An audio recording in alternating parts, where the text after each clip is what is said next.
반갑습니다. 지용법사입니다. 이런 질문 혹시 들어보신 적 있나요? 불교를 좀 잘 아느냐?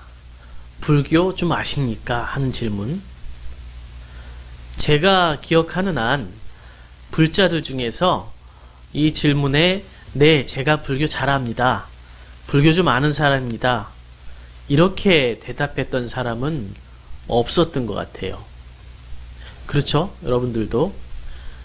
그래서 불교 신자가 아닌 사람들이야 당연히 불교 잘 모른다고 대답을 할 것이고, 결론적으로는 불교를 믿건 불교를 믿지 않건 사람들은 다 불교를 잘 모르는 그런 안타까운 현실을 우리가 살고 있습니다. 근데 불교를 좀 아는 게 어떨까? 우리가 불교에 대해서 좀 알고 나서 믿든 안 믿든 결정하면 어떨까? 이런 생각이 좀 들기도 해요. 불교라는 이 종교가 2600년 전에 이 지구상에 만들어지고 생겨나면서 굉장히 많은 나라와 민족들에게 영향을 미쳤고요. 또 수많은 사람들에게 영감을 주고 많은 철학자, 또 많은 성인들이 여기에서 배출이 됐기 때문에 이 종교에 대해서 우리가 아는 것은 인류와 또 우리 그 사회를 이해하는데 분명히 도움이 될 것 같다. 큰 도움이 되지 않을까, 이런 생각이 들고, 또 조금 더 나아가서는 이 불교라는 종교를 믿을지 또 믿지 않을지 좀 자신감 있게 결정하는데도 중요한 기준이 될 것 같다 하는 생각에서 불교에 대해서 좀 우리가 알아보기를 좀 권해드리고 싶습니다. 우리가 뭔가를 잘 알려면 비슷한 것들과 비교하고 그 차이점을 이렇게 구분해 보면서 그림을 그리면 명확하게 알 수 있겠다 생각해서 종교 이야기를 좀 해보겠습니다. 이 종교가 왜 생겼을까? 종교는 사실 인류 초기 때부터 있었습니다. 우리 인간들이 좀 더 잘 살고 싶고 행복하고 싶고 불행을 극복하고 싶은 욕구가 있었고요.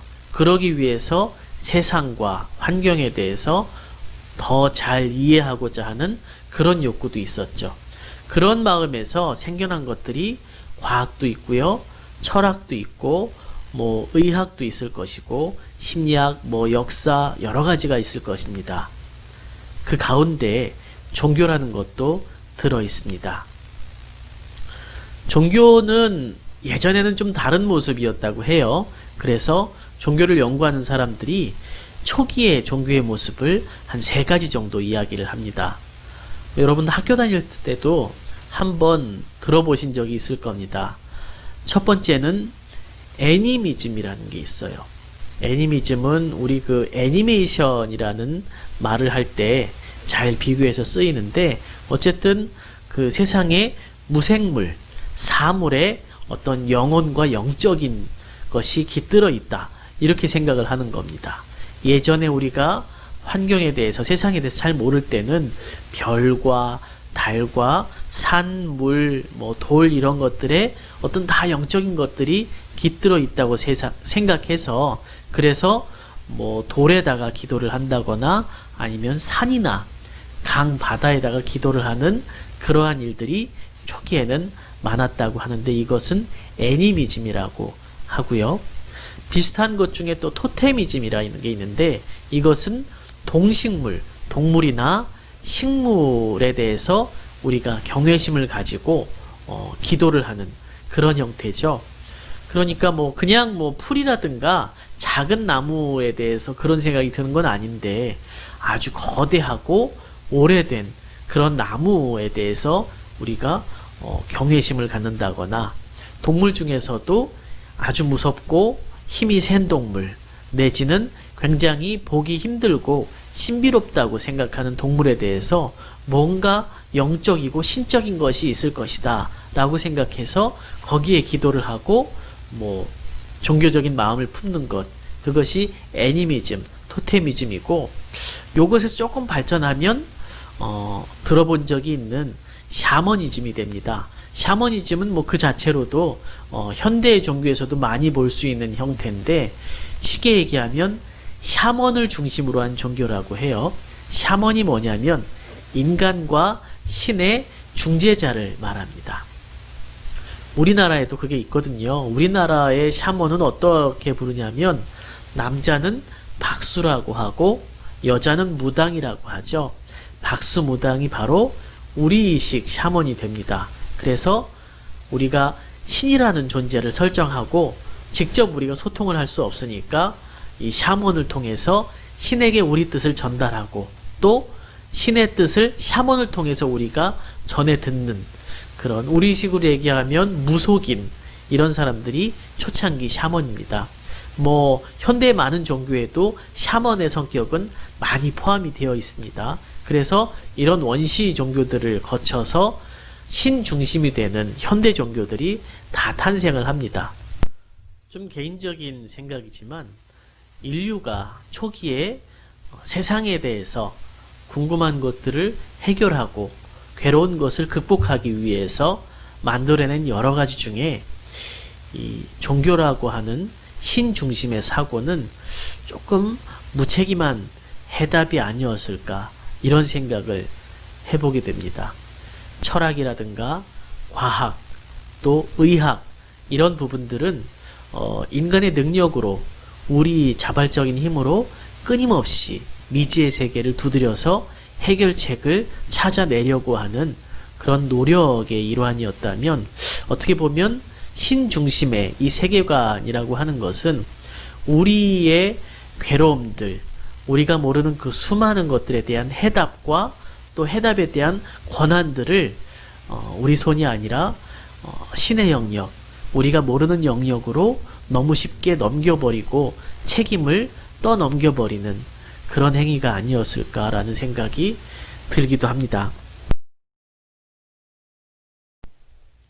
어쨌든 이 서양에서는 신 중심의 종교가 뿌리 깊게 형성이 되기 시작했고요.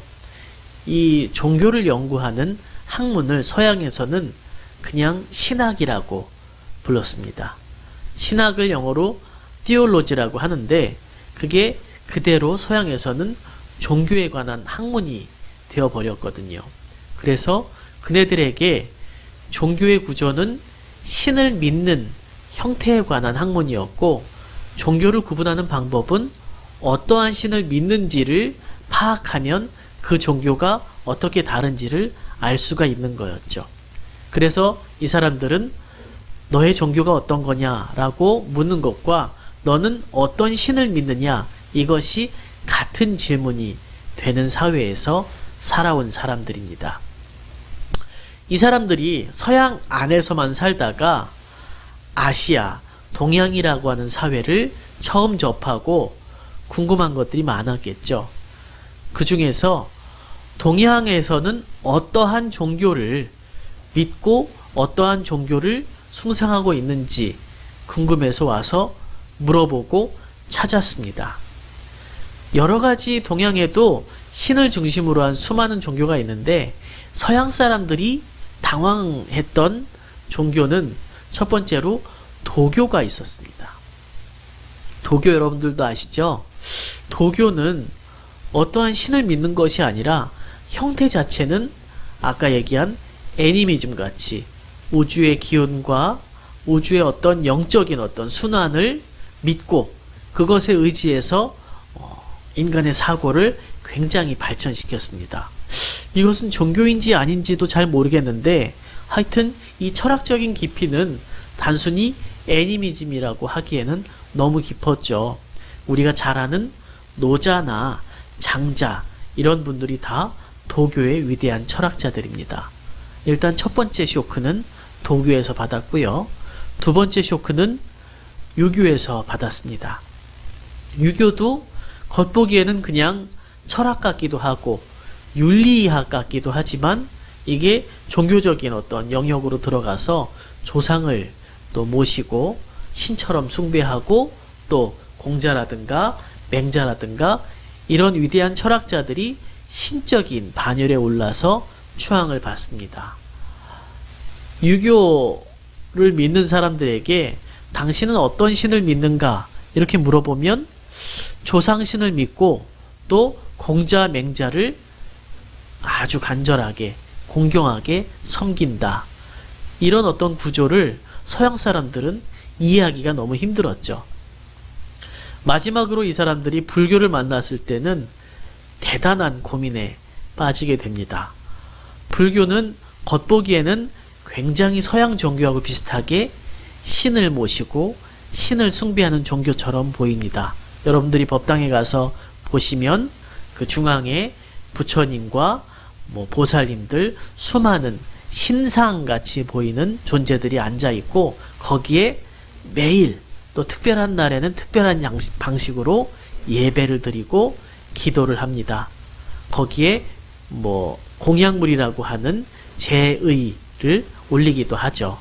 그래서 사람들이 저분이 너희가 숭상하는 신이냐라고 물어보면 우리 신이 아니다. 저분은 신이 아니다라고 이야기를 합니다. 불교라고 하는 종교는 인도라고 하는 나라에서 나왔죠. 여러분이 아시듯이.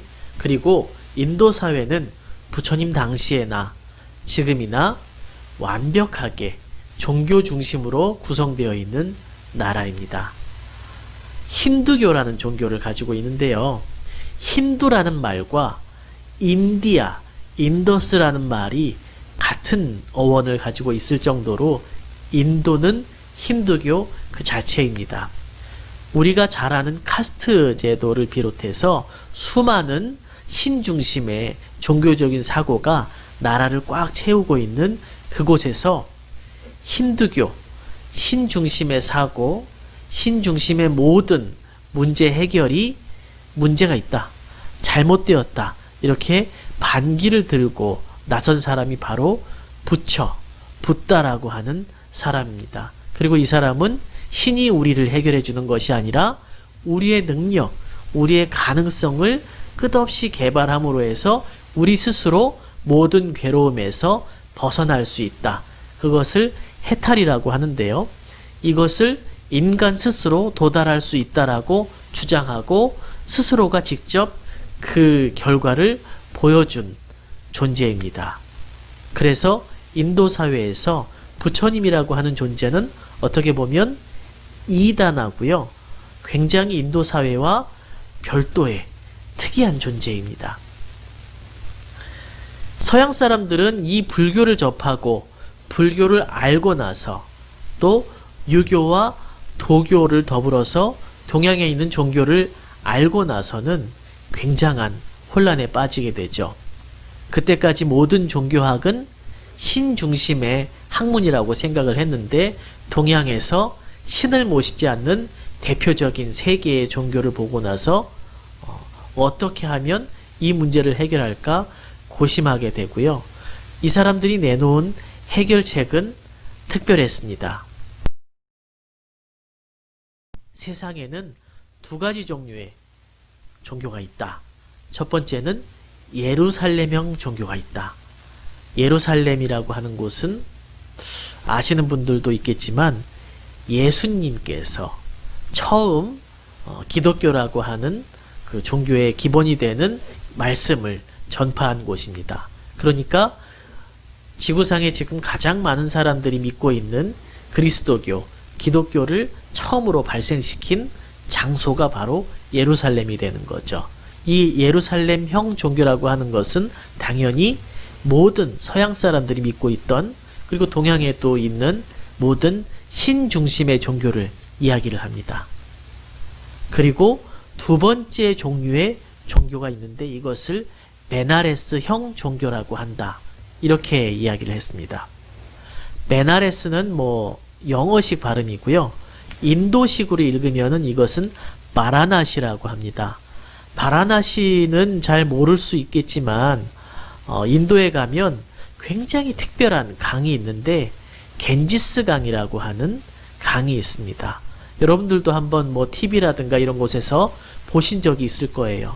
한쪽에서는 사람들이 목욕을 하고 있고 한쪽에서는 물에 들어가서 기도를 하고 있고 그 물을 먹기도 하고 빨래를 하기도 하지만 또 한쪽에서는 화장을 해서 시체를 태우고 그 태운 재와 나무 시체들을 강에 버리기도 합니다.